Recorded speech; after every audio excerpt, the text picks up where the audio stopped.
Bismillahirrahmanirrahim. Alhamdulillahi rabbil alamin. Wassalatu wassalamu ala rasulillah al-amin wa ala alihi wa sahbihi ajma'in wa man tabi'ahum bi ihsanin ila yaumiddin wa sallama tasliman katsira.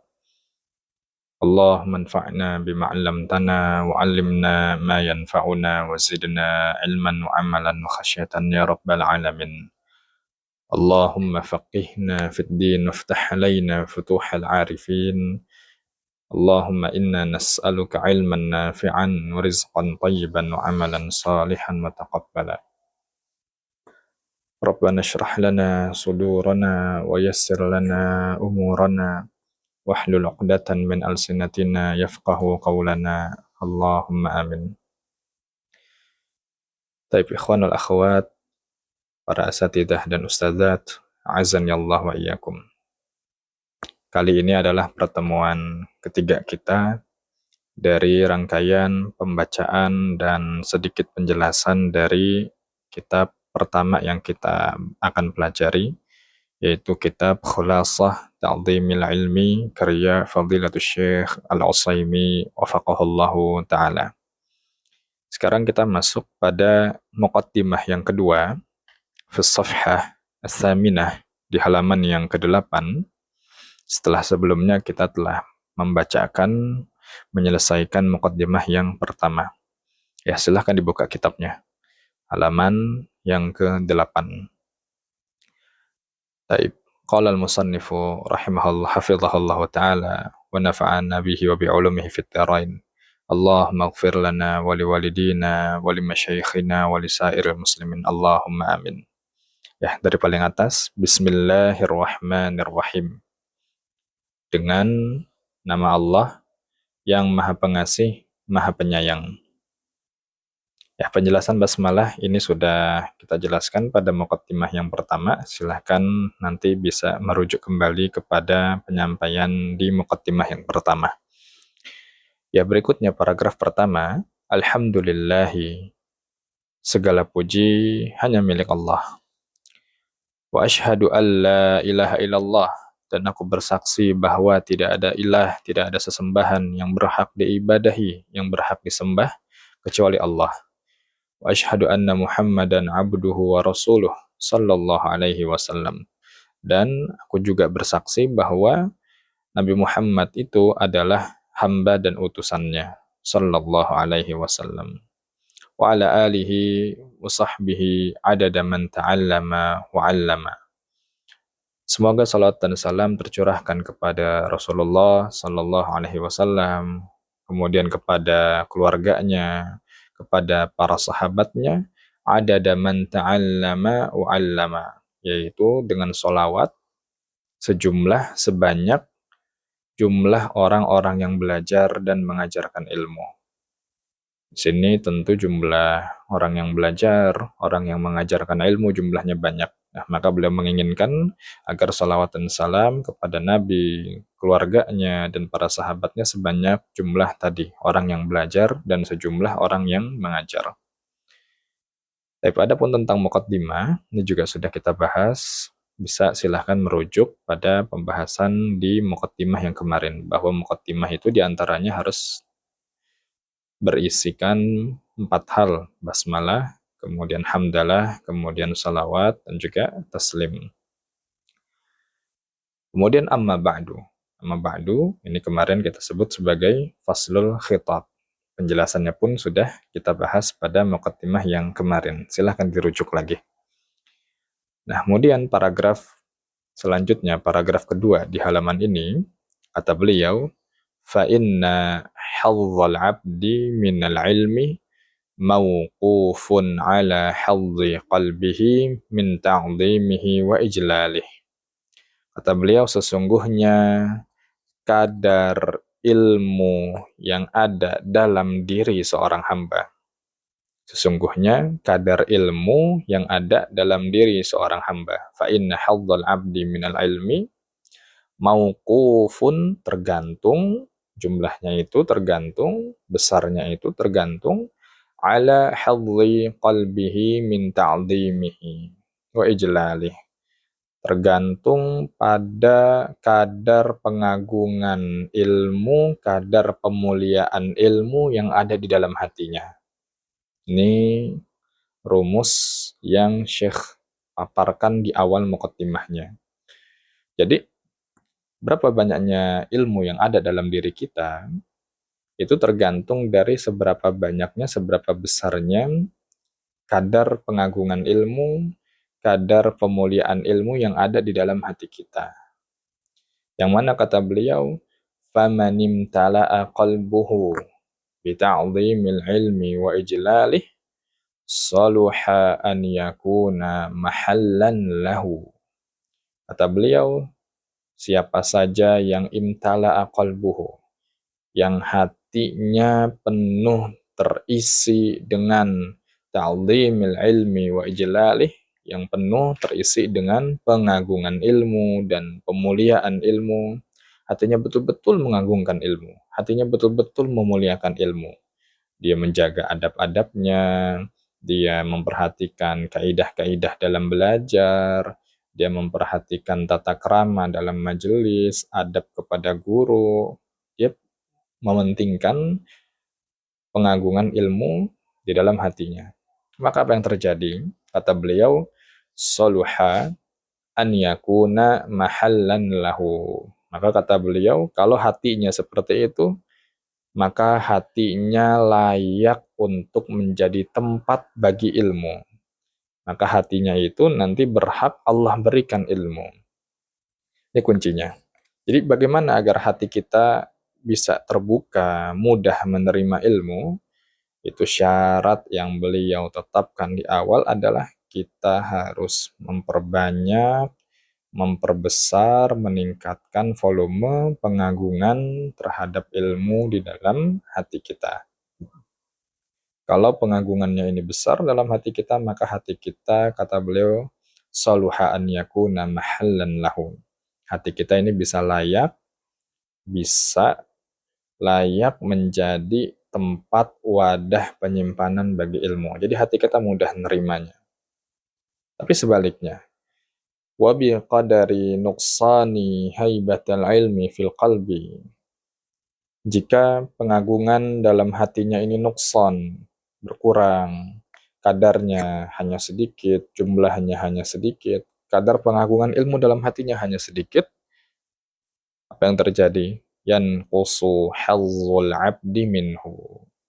Maka kadar ilmu yang ada dalam hati dia, hati orang tadi juga akan berkurang. Jadi ilmu dalam hati kita Allah berikan banyak sedikitnya itu tergantung pengagungan yang kita lakukan terhadap ilmu tersebut. Semakin tinggi pengagungannya, semakin besar, semakin banyak, maka ilmu yang akan bercokol tertanam dalam hati semakin banyak.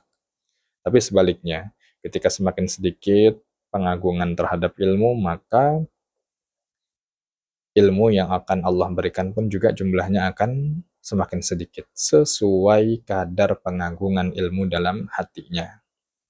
Bahkan, kata beliau, dilanjut lagi, kalau seandainya pengagungan ilmu itu sangat sedikit dalam hatinya, bahkan sama sekali nggak ada, ini hati-hati, kata beliau. Hatta yakuna minal qulubi qalbun laisa fihi syai'un minal ilmi. Yang paling dikhawatirkan adalah hati-hati, kata beliau. Bahwa kolbunya nanti, hatinya nanti berpotensi bisa menjadi kolbun, menjadi hati, laisa fihi syai'un minal ilmi, hati yang tidak ada setitik ilmu pun dalam hatinya. Jadi ketika ketika pengagungan ilmunya ini semakin sedikit, bahkan nggak ada sama sekali, kata beliau, hati-hati. Itu nanti hatinya bisa menjadi hati yang di dalamnya tidak ada ilmu sama sekali. Dia belajar sulit, dia menghafal sulit, belajar kok bawaannya ngantuk terus, kemudian kok ketika belajar mudah lupa, gak ingat. Nah ini barangkali, kata beliau dan kata para ulama lain, berangkat dari tidak adanya atau sangat sedikitnya pengagungan ilmu dalam hatinya. Itu paragraf pertama. Kemudian barakallahu fikum, beliau lanjutkan, paragraf ketiga di halaman ke-8 ini, kata beliau, hafizahullah ta'ala wa wafaqah, faman azzamal ilma lahat anwaruhu alaihi. Barang siapa yang mengagungkan ilmu, man azzamal ilma, barang siapa yang mengagungkan ilmu, lahat anwaruhu alaihi. Niscaya cahaya ilmu akan menerangi dia. Barang siapa yang mengagungkan ilmu, maka cahaya ilmu, anwaruhu, anwarul ilmi, cahaya ilmu, lahat alaihi, akan menerangi dia. Jadi ilmu itu akan bermanfaat buat dia ketika dia beradab, ketika dia mengagungkan ilmu. Ilmunya nanti akan bermanfaat ketika dia mengagungkan ilmu. Serta kalau dia mengagungkan ilmu, dampak positifnya lagi, keuntungannya lagi adalah wa wafadat rusulu fununihi ilaihi, wa wafadat rusulu fununihi ilaihi, serta cabang-cabang ilmu yang lain, turunannya, rinciannya, itu juga akan ikut datang kepada dia. Akan mudah dia pelajari. Jadi ilmu itu sesuatu yang kompleks, yang detail, banyak turunannya, banyak rinciannya. Ketika dia beradab terhadap ilmu, mengagungkan ilmu, bukan hanya ilmu tersebut menjadi penerang buat dia, bukan hanya keberkahan ilmu yang datang pada dia, bukan hanya manfaat dari ilmu yang Allah berikan kepada dia, tapi juga cabang-cabang ilmu lainnya, rincian-rincian ilmu, turunan-turunan ilmu yang mendetail, itu juga Allah akan berikan kepada dia. Tapi ingat syaratnya apa? Harus mengagungkan ilmu. Kemudian kata beliau, dampak positifnya lagi adalah kalau kita mengagungkan ilmu, kata beliau, walam yakun lihimmatihi ghayatun illa talaqqihi. Dan kata beliau, kalau dia mengagungkan ilmu, itu dirinya akan berubah. Berubah menjadi apa? Tidak ada keinginannya, tidak ada hobinya, melainkan hobi dan keinginan yang selalu ingin untuk talaki ilmu. Ingin selalu belajar, selalu ingin duduk di majelis. Itu dampak positifnya. Ketika antum bagus pengagungan terhadap ilmu, maka Allah akan tumbuhkan rasa ingin selalu belajar, rasa ingin selalu talaki, rasa ingin selalu hadir di majelis ilmu itu ketika beradab. Dan ini sunatullah seperti itu. Tapi sebaliknya, ketika kita nggak memuliakan ilmu, nggak mengagungkan ilmu, tidak memperhatikan adab-adabnya, ini bisa jadi salah satu sebab kita selalu dirundungi rasa malas ketika ingin hadir, ketika ingin datang, dan ketika duduk di majelis ilmu. Ini dampak positif ketiga. Jadi dirinya itu akan selalu termotivasi untuk belajar, orientasinya selalu belajar, dan dia selalu tumbuh rasa keinginan untuk selalu hadir di majelis ilmu. Ini yang ketiga. Kemudian dampak positif keempat dari mengagungkan ilmu, dari beradab terhadap ilmu, kata beliau, wala li nafsihi ladzatun illal fikru fihi. Dan kata beliau, tidak ada kelezatan yang ada dalam dirinya, tidak ada kelezatan yang dirasakan oleh dirinya, illal fikru fihi, kecuali kelezatan berupa untuk selalu memikirkan ilmu. Kelezatan untuk selalu memikirkan ilmu. Jadi, orang yang beradab, orang yang mengagungkan ilmu, itu Allah akan tanamkan rasa bahwa memikirkan ilmu adalah sesuatu yang lezat. Bahwa murajaah ilmu adalah sesuatu yang lezat. Berkhidmah untuk ilmu, meskipun banyak pengorbanan, banyak yang dikeluarkan, banyak yang ditinggalkan, ini menjadi sebuah ladzah, sebuah lezat, kelezatan. Itu ketika dia mengagungkan atau memuliakan ilmu. Nanti Allah berikan kelezatan untuk selalu memikirkan, berkhidmat, dan berkaitan dengan masalah ilmu. Jadi ini 4 hal yang kalau seandainya kita semua mengagungkan, memuliakan ilmu, Allah akan berikan 4 manfaat ini. Kita ulangi lagi. 1 apa? cahaya ilmu akan menerangi dia. Jadi ilmunya itu akan berkah, manfaatnya akan terasa, kemudian dia bisa lebih kuat hatinya, lebih yakin dalam memilih mana yang hak, mana yang batil. Cahaya ilmu akan menghampiri dia. Itu pertama. Yang kedua, kalau dia beradab, dia mengagungkan ilmu, maka Allah akan datangkan, Allah akan berikan cabang-cabang ilmu yang begitu detail, yang rumit, yang rinci kepada dia. Mudah belajarnya. Mudah untuk memahami hal-hal yang terperinci. Itu kedua. Yang ketiga adalah, nanti Allah akan jadikan dia orang yang selalu keinginannya untuk selalu belajar. Allah akan jadikan dia sebagai hamba Allah yang obsesinya, hobinya, keinginannya untuk selalu belajar, belajar, belajar. Duduk di majelis ilmu, duduk di talaki, duduk di halaqah. Seperti itu. Ketiga. Yang keempat, dampak positifnya, manfaatnya adalah ketika kita beradab, ketika kita mengagungkan ilmu adalah wala li nafsihi ladzatun illa al-fikru fihi. Dan Allah akan tumbuhkan kelezatan, rasa lezat agar kita selalu mau memikirkan, memurojaah, berkaitan, berkhidmah dengan ilmu. Ini 4 hal. Catat tuh ya. Kenapa kita harus mengagungkan ilmu dan apa feedback kebaikan yang akan kita dapati. Ya. Kemudian beliau membawakan contoh yang terjadi oleh para ulama yang mana berkaitan dengan pembahasan yang tadi kita sebutkan. Kata beliau, wa ka'anna Aba Muhammadin Ad-Darimi Al-Hafidha rahimahullah lamaha hadal makna.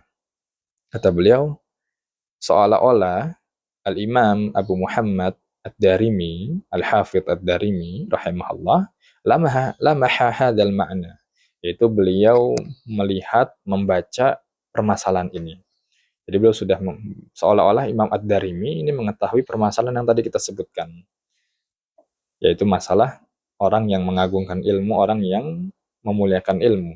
Seolah-olah belum mengetahui masalah ini, sehingga apa?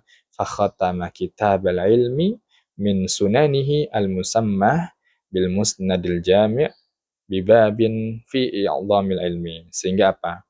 Beliau menutup kitab ilmunya, kitabul ilminya, yang ada di dalam sunan, di dalam musnad al-jami' karya beliau. Beliau tutup kitabul ilminya itu dengan bab yang berjudul I'dhamul Ilmi. Jadi beliau tutup kitab ilmunya dengan bab I'dhamul Ilmi, yaitu pengagungan terhadap ilmu. Jadi menurut Syekh seolah-olah Imam Ad-Darimi ini sedang memberikan isyarat, yaitu hal-hal yang berkaitan dengan ilmu, kita ingin bisa belajar, kita ingin mudah belajar, nggak akan sukses kalau kita nggak memperhatikan masalah I'dhamul Ilmi atau Ta'zimul Ilmi, yaitu pemuliaan, pengagungan terhadap ilmu. Oleh karena itulah, sehingga Imam Ad-Darimi tadi menutup kitabul ilminya di dalam Musnad Al-Jami' dengan bab apa? I'dhamul Ilmi. Baik, ini paragraf yang ketiga ya, paragraf yang ketiga. Paragraf yang keempat, di dalam muqaddimah kedua ini, apa kata beliau? Selanjutnya beliau mengatakan, wa a'wanu syai'in 'alal wusuli ila i'dhamil ilmi wa ijlalihi. Kata beliau, wa a'wanu syai'in, hal yang paling membantu, alal wusuli ila i'dhamil ilmi, untuk bisa memudahkan kita dalam mengagungkan ilmu, dalam memuliakan ilmu. Hal yang paling membantu sehingga kita bisa mudah mengagungkan ilmu, memuliakan ilmu adalah apa kata beliau? Yaitu dengan ma'rifatu ma'aqidi ta'zimihi. Kita harus mengetahui, mempelajari ma'aqid, jamak dari ma'qid, simpul-simpul, bab-bab, materi-materi seputar ta'zimihi, pengagungan terhadap ilmu. Jadi kita belajar bab-babnya. Sehingga ketika kita tahu masalah-masalah yang ada dalam pengagungan ilmu, kita bisa mengagungkan ilmu tersebut. Dan inilah yang disebutkan oleh para ulama, idealnya agar kita bisa beramal baik, kita harus sediakan ilmunya dulu. Al-ilmu qablal qawli wal amal. Nah, beliau menyampaikan hal demikian, agar kita bisa mudah, ringan, tahu SOP-nya dalam memuliakan ilmu, gimana caranya kita dengan mempelajari bab-bab seputar pengagungan ilmu. Nah, ini semua beliau tulis dan beliau tuangkan di sini. Dan kata beliau, apa yang nanti beliau tulis, beliau sertakan di bukunya ini adalah hiyal usulul jami'atu. Yang beliau sertakan hanyalah usul atau inti-inti yang jami'ah, inti-inti yang ringkas, namun maknanya mencakup semuanya. Inti-inti yang ringkas, namun maknanya mewakili semuanya, mencakup semuanya. Ini usul al-jami'ah. Jadi kita nggak perlu belajar yang panjang-panjang. Dengan buku ini, kata beliau, insya Allah kita sudah bisa mendapatkan perwakilan dari pengagungan terhadap ilmu itu. Yang mana kata beliau juga, bab-bab yang akan kita pelajari di sini, al-muhaqqiqatu li'azamatil ilmi fil qalbi. Dapat membantu kita mewujudkan rasa pengagungan ilmu dalam hati. Jadi bab-bab tadi, kalau kita pelajari, kata beliau dapat membantu kita dalam mewujudkan rasa pengagungan ilmu dalam hati. Kalau setelah belajar ini, insya Allah akan tumbuh rasa-rasa pengagungan dalam hati kita. Kata beliau demikian. Ya, selesai cara untuk pengagungan terhadap ilmu. Kemudian kata beliau, faman akhadha biha kana mu'azziman lil ilmi mujillan lahu. Faman akhadha biha, barang siapa yang mempelajari bab-bab tadi. Barang siapa yang mau mengambil pelajaran dari bab-bab tadi, bab-bab pengagungan ilmu, maka kana mu'azziman lil ilmi mujillan lahu. Maka dia termasuk orang yang mengagungkan ilmu dan memuliakan ilmu. Jadi kalau dia mau belajar tentang hal tersebut, dia terhitung sebagai orang yang mau memuliakan dan mengagungkan ilmu. Tapi sebaliknya, kata beliau, وَمَنْ ضَيَّعَهَا فَلِنَفْسِهِ أَوْضَعَ. Barang siapa yang menyia-nyiakan bab-bab tadi, maksudnya barang siapa yang nggak mau mempelajari bab-bab tadi, bab-bab tentang pengagungan ilmu, itu sama saja, kata beliau, فَلِنَفْسِهِ أَوْضَعَ. Sama saja dia menelantarkan dirinya sendiri. Sama saja dia menelantarkan dirinya sendiri. Maksudnya apa? Jadi kata beliau kasihan, dia belajar, namun kalau nggak tahu adab, dia hanya dapat capeknya aja. Dia hanya dapat ilmu, namun nanti bisa lupa lagi. Atau dia belajar, dapat ilmu, nanti ilmunya malah nggak bermanfaat buat dia. Jadi sehingga falinafsihi al-do'ah. Itu sama saja dia sedang atau telah menyia-nyiakan, membuat lelah, menyepelekan dirinya sendiri. Serta kalau dia nggak mau belajar, kata beliau, walihawahu al-ta'ah. Itu sama saja dia sedang memperturuti hawa nafsunya, memperturuti hawa nafsu. Jadi kalau orang nggak punya adab, orang nggak belajar adab, nanti potensi setelah belajar, dia menjadi penuntut ilmu, bahkan ahli ilmu yang sum'ah, yang suka ria, yang suka ujub, yang suka isbalul lisan, yang lisannya gampang ngomong ke sana ke sini. Itu hati-hati, sehingga potensinya kata Syekh di sini wali hawahu atau itu sama saja dia telah berupaya mengikuti hawa nafsunya. Nah, ini kata beliau orang yang mengagungkan ilmu dan orang yang tidak mau mempelajari pengagungan ilmu. Kemudian kata beliau terakhir, kalimat penutupnya ini luar biasa bagus. Fala yalumanna in fatara anhu illa nafsah. Kata beliau, kalau nanti fataro anhu, ilmunya hilang dari dia, kalau nanti dia nggak bisa belajar sama sekali, kalau nanti dia belajar lupa semuanya, kalau nanti dia belajar namun sulit rasanya, Ini fala yalumanna, jangan nyalahin siapa-siapa. Jangan dia nyalahin siapa-siapa, illa nafsahu, kecuali nyalahin dirinya sendiri.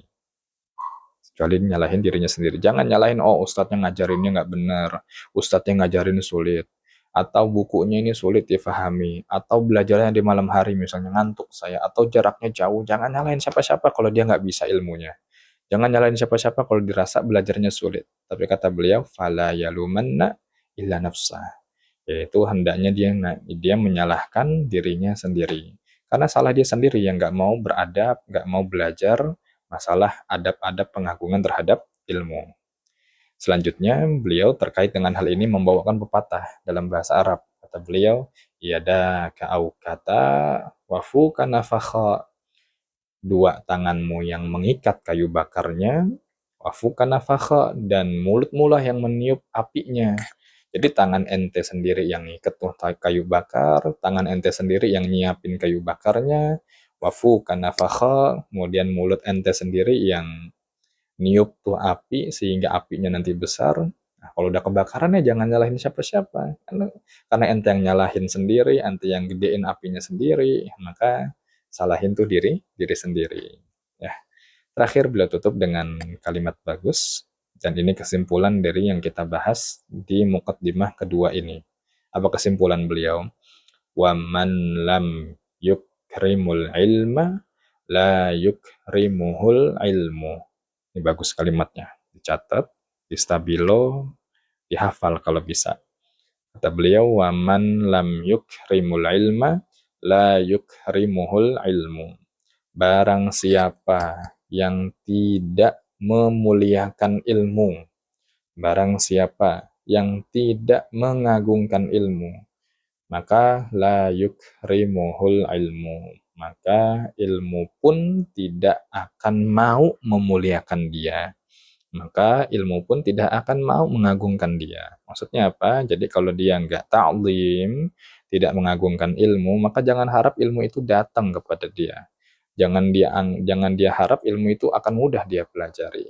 Jadi kuncinya sudah tidak belum kita mempelajari tentang pengagungan ilmu, sudah atau belum kita mempelajari adab-adab tentang thalabul ilmi, tentang belajar, tentang ilmu, sudah atau belum kita mempraktikkan adab-adab menuntut ilmu. Jika sudah, ini patut kita syukuri dan insya Allah kita akan mudah dalam belajar. Jika tidak, maka segera evaluasi, kemudian bergegas belajar adab, bergegas belajar hal-hal yang berkaitan dengan pengagungan ilmu. Jika kita sudah bergegas, insya Allah nanti kita akan dapati rasa yang berbeda dari pengalaman-pengalaman belajar kita sebelumnya. Ya, demikian ikhwan wal akhwat, para asatidah dan ustadzat sekalian. Insya Allah pertemuan berikutnya kita akan masuk al-ma'qidul awal, yaitu bab yang pertama. Allah alam bisawab, mohon maaf atas segala kekurangannya. Wassallallahu wasallam ala nabiyina Muhammadin wa ala alihi wa sahbihi ajma'in. Subhanakallahumma wa bihamdik, asyhadu an la ilaha illa anta astaghfiruka wa atubu ilaik. Wa akhiru da'wana